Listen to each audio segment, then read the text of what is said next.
So, when we chase wealth, what are we really after? I mean, sure, we tell ourselves it's about freedom or security, but what if the real reason is something totally different? Today, we're going to break down a really powerful idea from Morgan Housel's book, The Psychology of Money, that suggests our biggest financial goals might be based on one giant, fascinating misunderstanding. Okay, just let that one sink in for a second. This quote right here is the key to the whole thing. It kind of unlocks this huge psychological blind spot that so many of us have about money. Yeah, it's a little bit of a gut punch, but trust me, it sets the stage for a really profound insight into how we're all wired. And to really get this, we've got to go back in time with the author, back to a job he had in Los Angeles, working as a valet. This experience, of all things, became the foundation for this huge realization he had about wealth and, well, about admiration. So picture this. He was surrounded by the absolute best of the best, the pinnacle of luxury cars. Every single day, this incredible parade of supercars would just roll up, and, like most of us would, he dreamed about owning one himself someday. But why? What was that dream really about? See, the assumption was simple, and it's one we all kind of make. Driving a car like that sends an unmistakable message, right? It's like a shortcut to telling the whole world that you've made it, that you're successful, you're important, and you are absolutely worthy of attention. These are the signals we think we're broadcasting. The idea is when you pull up in that amazing car, everyone looks at you and thinks, wow, that person must be so smart, so rich, so important. It's this powerful, unspoken announcement of your status. But here's the question. Is anyone actually hearing it? And this is where the whole thing takes a fascinating and pretty ironic twist. This realization completely flipped his entire understanding of wealth on its head.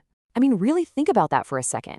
Day in and day out, he's surrounded by these incredible symbols of success. But his attention was never on the successful people driving them. Nope. He was just gawking at the car. He was daydreaming about what it would feel like if he were in the driver's seat. The actual driver? They were practically invisible. And this illustrates the disconnect perfectly.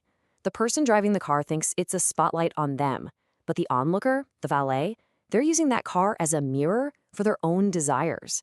They don't really admire the person in the car, they're just using the car as a benchmark for the admiration they want to get one day. So, there it is. That's the paradox. We buy all this stuff hoping to earn respect and admiration, but the very people we want it from, they don't give it to us. They're too busy using our stuff to daydream about themselves. It's like a social short circuit, where the signal we're sending almost never gets received the way we want it to. Now, what's really cool about this idea is that it scales up. This isn't just some quirky observation about valets and Ferraris. Nope.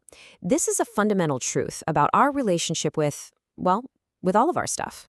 You could apply this exact same logic to pretty much anything. The massive house on the hill, the flashy watch, the designer handbag. So often when we see these things, our brains just skip right over the person who owns them and jump straight to imagining ourselves in their place. And this right here, this is the heart of it all. The chase for wealth, for so many people, isn't really about the things. The things are just a vehicle. The real destination we're all trying to get to is that feeling of being seen, of being respected, and being admired by others. So, if fancy things don't actually work, what does? Because this idea isn't just about pointing out a problem. It's about finding a much more effective and honestly, a way more fulfilling path to get what we're all really looking for. It turns out, the things that will genuinely earn you the respect you're looking for, you can't buy them. They're qualities you have to build. Humility, kindness, empathy. These are the real currencies of social respect. And that's the bottom line, isn't it? You can spend a lifetime and a fortune chasing respect with dollars and horsepower. But the most direct path, the one that actually works, is through your character. It's a subtle shift in perspective, but it is so, so powerful. All right, so let's get personal for a minute. It's worth asking ourselves, honestly, when we spend money, especially on those status items, what's the message we're secretly hoping to send to the world? And now, thinking about the man in the car paradox, are people actually getting that message? Or are they just using your life as a backdrop for their own daydreams? It's kind of a sobering thought, for sure. And that leaves us with this one last, really big question. What if the very thing we're using all this money to chase, that deep, genuine admiration from other people, was never actually for sale to begin with? Definitely something to think about.